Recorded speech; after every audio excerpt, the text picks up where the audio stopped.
ഉറങ്ങി എണീറ്റിട്ട് വീട്ടിലെ കുറച്ച് കാര്യങ്ങൾ ചായ പരിപാടിയൊക്കെ കഴിഞ്ഞ് വലിയ വലിയ വീടിൻ്റെ ഉമ്മറത്ത് വാങ്ങിച്ചു വെച്ചേക്കുന്ന ചെടി എന്നൊക്കെ പറയാൻ പോയാൽ നാട്ടുകാർ ചിലപ്പോൾ കെട്ടിയിട്ടടിക്കും. അതുകൊണ്ട് തന്നെ നമ്മൾ ബുദ്ധിപരമായി കളിച്ചു. അതായത് ഒരു ചെറിയ വീടിൻ്റെ ഉമ്മറത്ത് അവർ അറേഞ്ച് ചെയ്തിട്ടുള്ള കുറച്ച് ചെടിയിൽ നിന്ന് കുറച്ച് പൂക്കൾ കണ്ടറിയാം മതിലിൻ്റെ അവിടെ നിന്നാണ്. പിന്നെ ഒരു കാര്യം, ഇത് ശ്രീലാൽ പോയി ചോദിച്ച് പറിച്ചിട്ടുള്ളതാണ്.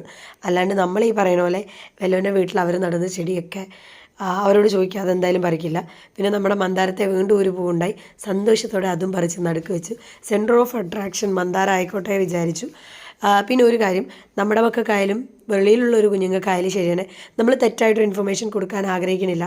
പൂവാണെങ്കിൽ തന്നെയും ഇന്ന് വിരിഞ്ഞ് നാളെ കൊഴിഞ്ഞു പോകുമെന്ന് പറഞ്ഞാലും നമ്മൾക്ക് അതൊക്കെ ഒരു ന്യായമാണ്. അവരെ സംബന്ധിച്ച് അവരവരുടെ വീട്ടിൽ നട്ടു വളർത്തുന്ന ചെടി, അവർ മനോഹരമായിട്ട് അറേഞ്ച് ചെയ്ത് വെച്ചിരിക്കുന്ന ചെടി, അതിൽ നിന്നൊരു പൂവല്ല ഒരു ഇല പറിക്കണമെങ്കിലും നമ്മൾ അവരോട് ചോദിച്ചു തന്നെ വേണം എന്നുള്ള രീതിയിൽ തന്നെയാണ് നമ്മൾ ചോദിച്ചു തന്നെ പറിച്ചിട്ടുള്ളത്. പിന്നെ ചലഞ്ചാണല്ലോ, അപ്പോൾ ചലഞ്ചിൻ്റെ വഴിക്ക് നടക്കട്ടെ എന്ന് വെച്ചിട്ട് നമുക്കിനി അടുത്ത ചലഞ്ചിൽ നല്ല രീതിക്ക് ചെയ്യാൻ പറ്റും എന്ന് വിചാരിക്കുന്നു. പിന്നെ കുറേ അധികം നല്ല പൂക്കൾ കിട്ടി. തെറ്റി മന്ദാരം, പിന്നെ ഈ പറഞ്ഞ പോലെ പിരിപിരിരാന്നിരിക്കുന്ന കുഞ്ഞു പൂക്കൾ, അങ്ങനെ കുറേ അധികം പൂക്കൾ കിട്ടി. ഇതൊക്കെ മഴ പെയ്ത് നനഞ്ഞിട്ട് കയ്യിൽ നിന്ന് വീഴാൻ ഇത്തിരി പടിയായിരുന്നു.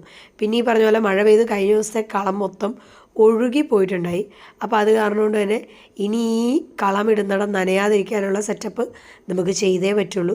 അല്ലെ നമ്മുടെ കളം റോട്ടിൽ കൂടി ഇങ്ങനെ ടാറ്റ ഓക്കെ ബൈ ബൈ നാളെ വരാം എന്ന് പറഞ്ഞ് പോണത് കാണേണ്ട വരും.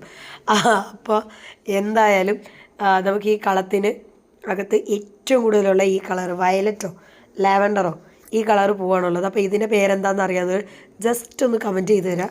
കാരണം എനിക്ക് ഇതിൻ്റെ പേരറിയില്ല. കാക്കപ്പൂ എന്ന് പറയുന്നത് ഇതല്ല, അതെനിക്കറിയാം. കാരണം മന്ദാരത്തിൻ്റെ സെൻറ്ററിൽ ഞാൻ കാക്കപ്പൂ വെച്ചിട്ടുണ്ടായിരുന്നു. ഇത് പക്ഷേ എന്ത് പൂവാണെന്ന് ചോദിച്ചു കഴിഞ്ഞാൽ അറിയില്ല. പക്ഷെ ഒരുപാട് ഉണ്ടായിരുന്നു കേട്ടോ.